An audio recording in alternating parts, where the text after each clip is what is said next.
We all feel fear. But few ever question who benefits from it. Fear isn't just a feeling, it's a mechanism of influence. A lever. A mindset that has been used for centuries to shape societies, silence dissent, and steer human behavior without the need for chains. But what if you could see through it? In this video, we uncover how fear infiltrates your thinking, clouds your judgment, and quietly dictates your decisions. Drawing from the timeless insights of Niccolò Machiavelli, we go beyond the emotion itself and into the psychology that turns it into a system of control.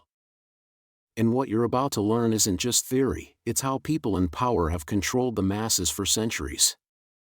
More importantly, you'll learn 5 psychological tactics that dismantle fear's influence over your mind, how to spot hidden manipulation, sharpen your critical thinking, build mental resilience, disarm division with empathy, and respond not with panic, but with power.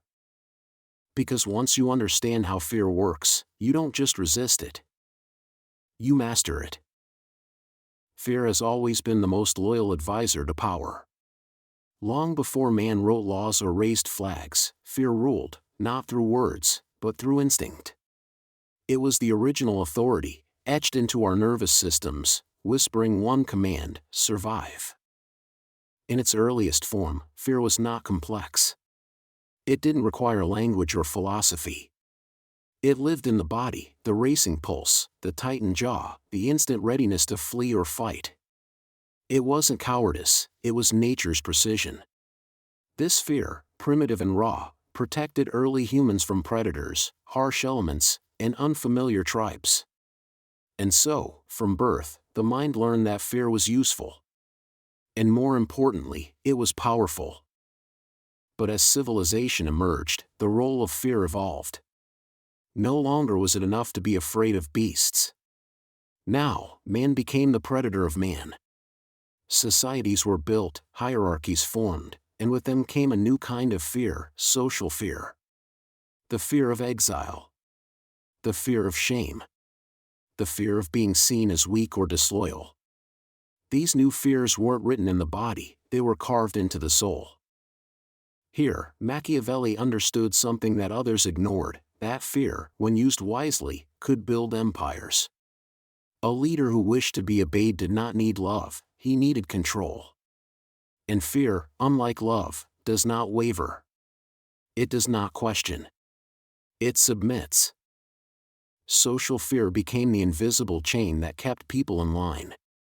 It taught them when to bow, when to speak, and when to remain silent. Institutions used it to preserve order. Religions used it to maintain obedience. Families used it to pass on roles. All under the guise of tradition, morality, or honor. But behind the curtain, it was fear, wearing many masks. And now, in the digital age, fear has mutated again. It no longer needs thrones or swords. It needs only a screen. A comment. A headline. A carefully edited image.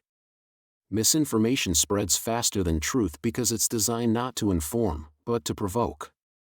A frightened population doesn't ask questions, it clicks, it shares, it reacts. Algorithms have learned what tyrants once knew: fear captures attention. And in a world where attention is currency, fear is the most valuable commodity. Social media, once a promise of connection, has become a theater of control. Fear of missing out. Fear of being wrong. Fear of public shaming. Digital fear is subtle, it doesn't roar, it whispers. It convinces you to conform without command. It trains you to obey without threat. This is fear's final evolution, not as an enemy, but as an architect, quietly shaping thought, behavior, and entire cultures. Machiavelli never wrote about the internet. But he understood the principle: men are driven more by fear of punishment than by the promise of reward. And in an age where punishment is social isolation, digital outrage, or algorithmic invisibility, fear remains the ruling force. To master the world, one must first understand what it fears. But to master oneself, one must learn to see through fear and act anyway. Power has always known that fear is more persuasive than reason. But it's not just the fear of punishment that keeps people obedient, it's the fear of isolation, of irrelevance, of standing alone in a world trained to punish deviation. Modern fear isn't always loud, it's subtle, often disguised as concern, safety, or social responsibility. The pressure to conform doesn't come from tyrants, it comes from the quiet calculations of everyday life: what to say, how to act, who to agree with. And the most dangerous part? You start believing it's your choice. This is how fear evolves from external pressure into internal habit. You censor yourself before anyone else does.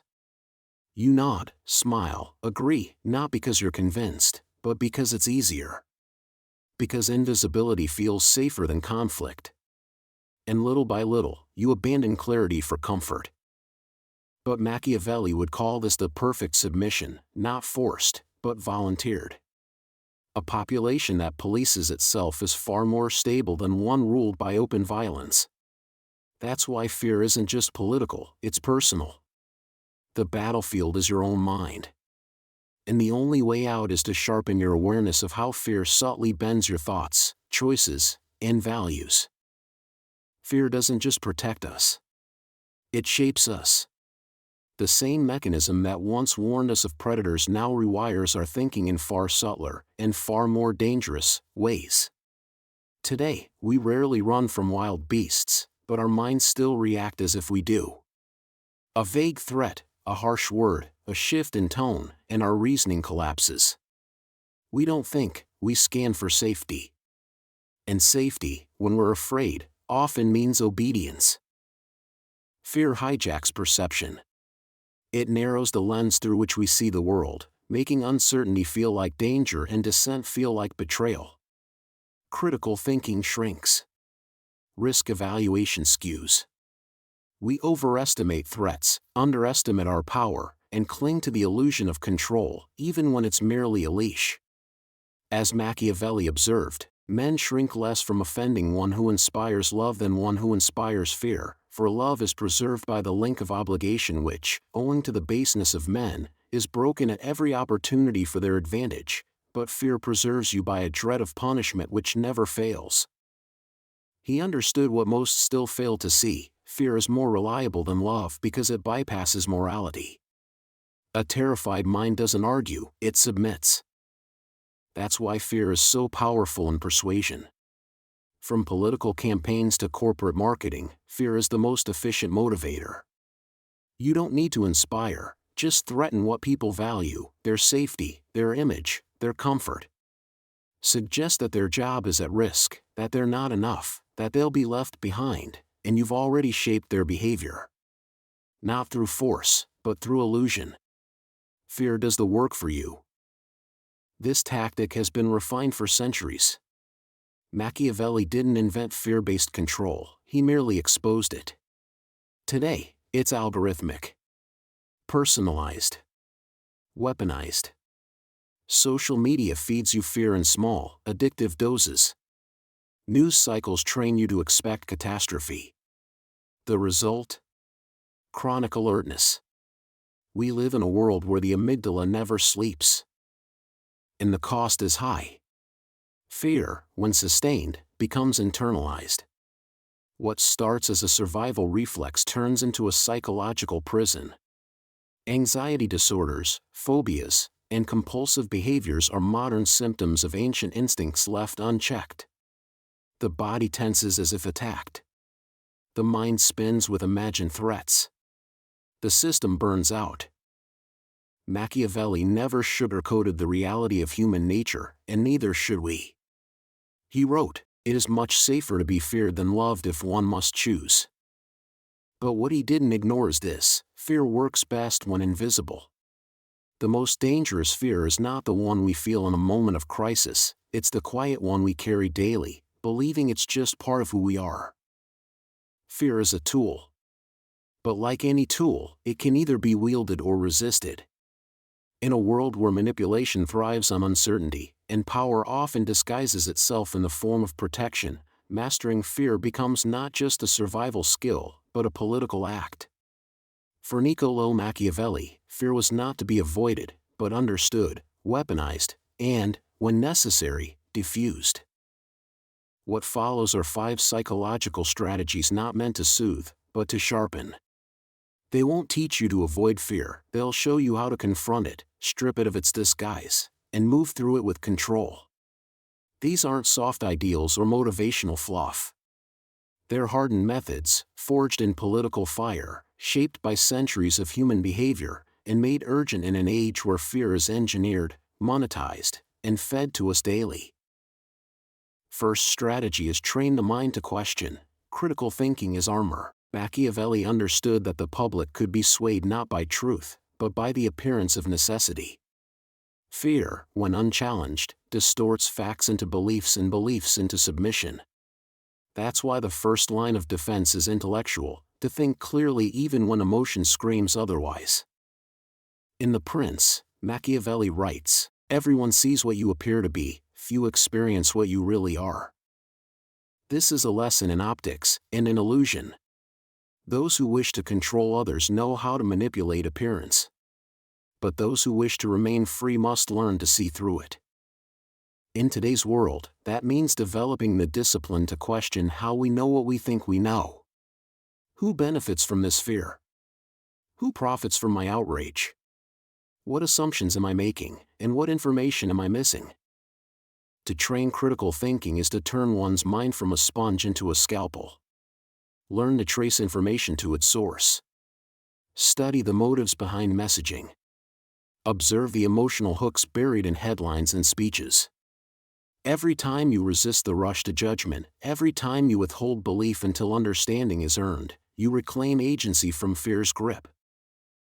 And it's not just about information, it's about perception itself.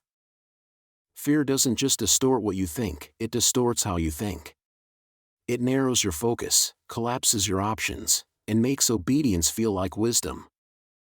Critical thinking reopens the frame. It gives you distance, not to detach from reality, but to see it with sharper edges. A questioning mind becomes unshakable not because it has all the answers, but because it refuses to be led blindly. Second is build emotional resilience, the sovereign mind under siege. Fear thrives in minds untrained to suffer discomfort. The modern world promises comfort at every turn, instant solutions, curated feeds, soft distractions. But comfort breeds fragility. The moment discomfort arises, a rejection, a crisis, an unfamiliar idea, anxiety floods in, and fear begins its work. But Machiavelli never promised comfort. He admired strength, adaptability, and the capacity to endure. Emotional resilience, in Machiavellian terms, is not about avoiding hardship, it's about withstanding it without losing control. To build resilience, one must first reframe fear as information, not as a verdict. What does this anxiety point to? Is it real or perceived? Physical or imagined? Useful or inherited? The resilient individual does not suppress fear, they interrogate it. Second, resilience demands exposure. Just as muscles are strengthened by tension, the mind is fortified by encountering what it fears, gradually, deliberately, without retreat. Whether it's public speaking, confrontation, or expressing vulnerability, avoidance fuels fear. Action diffuses it. Finally, resilience grows through ritual. Daily practices of stillness, such as journaling, meditation, or solitude, create an internal stronghold, a place untouched by external noise. In Machiavellian terms, this is your fortress. Not built of stone, but of self-possession. No ruler, internal or external, can command a mind that no longer reacts reflexively. If the content resonates, a comment, a like, or a subscription can help it reach those who need it most. In a world flooded with noise, signals of clarity are worth amplifying. Third strategy is master the language of fear. If you can name it, you can tame it. One of Machiavelli's most subversive insights was the understanding that power is not only about force, but about perception. If others believe you are powerful, that belief becomes reality.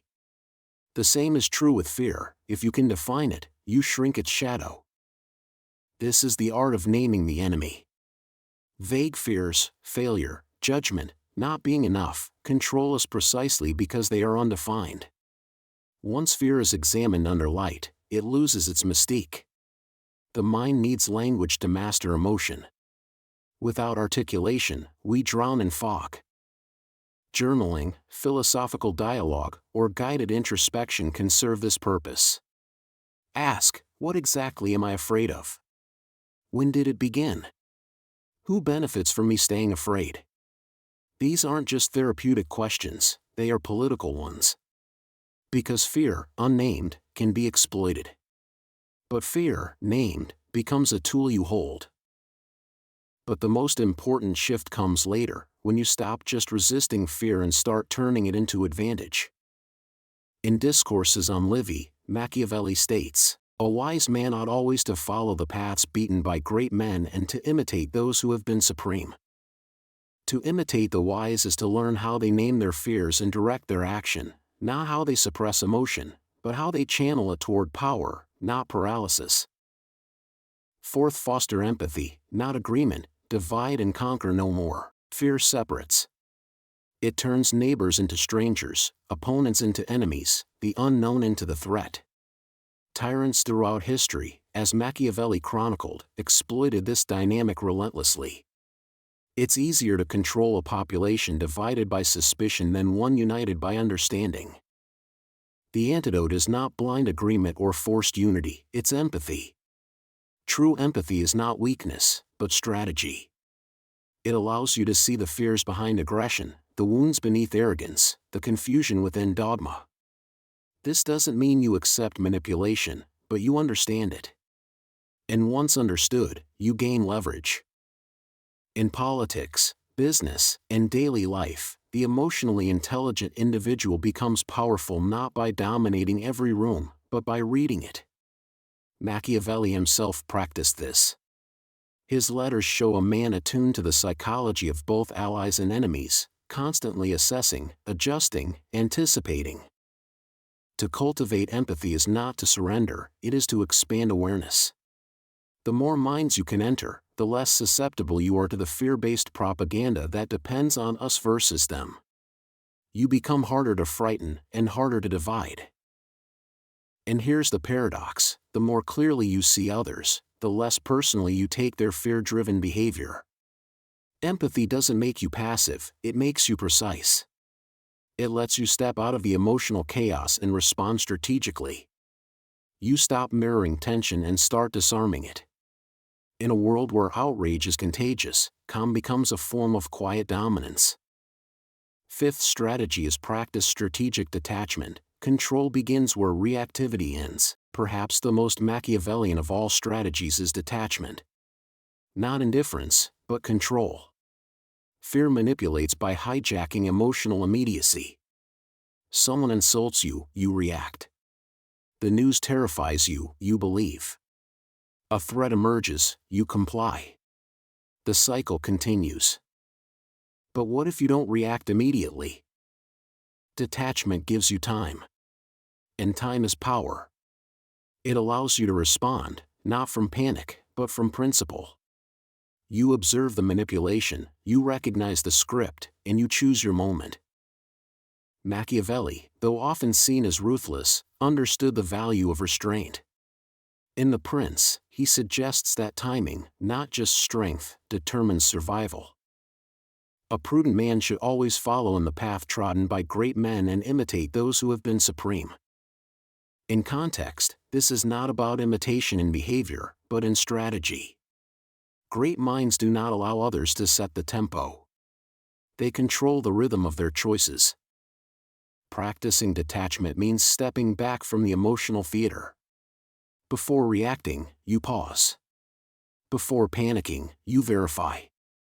Before complying, you reflect. This doesn't make you cold, it makes you unreadable. And unreadable people are dangerous to those who rely on fear for control. Machiavelli was not a cynic. He was a realist. While others wrote about how people should behave, he wrote about how they actually do, when power pressures them, danger surrounds them, and fear whispers in their ear. And that's precisely why his thinking still matters. Because the world has changed, but human nature has not. The human mind is still shaped by fear. We still flinch at rejection, avoid confrontation, and cling to illusions of safety. The tools have evolved, swords became screens, kings became algorithms, but the mechanism remains. Fear is still the most reliable tool of control. And the ones who wield it best are those who make you believe they're protecting you while quietly making you dependent. That is why the 5 strategies inspired by Machiavelli are not just helpful, they're essential. Critical thinking is your first weapon. It cuts through noise, manipulations, and narratives designed to keep you docile. When you begin asking hard questions, who benefits, what's missing, where's the fear coming from, you step out of the illusion and reclaim authorship over your perception. Emotional resilience is your armor. The world will press on you, provoke you, unsettle you. But the person who can endure discomfort without collapsing becomes immune to emotional coercion. And once you stop fearing discomfort, you stop making weak deals just to escape it. Mastering the language of fear teaches you not to suppress fear, but to name it. Vague fear is a powerful master. Precise fear is a tool. When you articulate exactly what haunts you, you begin to dismantle its control, because you are no longer reacting blindly, but responding with clarity. Empathy is your counterweapon to division. It doesn't mean you agree with everyone. It means you see through the manufactured narratives that separate you from others. Machiavelli knew it was easier to rule a fragmented people, but a person who understands multiple perspectives cannot be easily manipulated by propaganda or tribal fear. Strategic detachment is your silence before the move. The world thrives on reaction, outrage, panic, instant compliance. But when you delay your response, observe instead of absorb, and move from principle rather than pressure, you become unreadable. And unreadable people cannot be controlled. Machiavelli didn't glorify cruelty, he respected clarity. He didn't reject morality, he questioned its performance. His philosophy was not about domination for its own sake, but about awareness, the ability to see how power works, how fear operates, and how most people unconsciously submit to both. In today's world of constant noise, curated panic, and subtle manipulation, seeing clearly is a revolutionary act. Fear governs those who fail to govern themselves. But when you understand fear, when you recognize how it distorts, divides, and dominates, you stop being its subject. You start using it. This is just the beginning. If this struck a nerve, if something in you wants to stop reacting and start leading, keep going. The next videos dive deeper into strategy, self-awareness, and the hidden mechanics of power. Because the more clearly you see, the harder you are to control. And that is the final lesson: fear is not the enemy. Blindness is.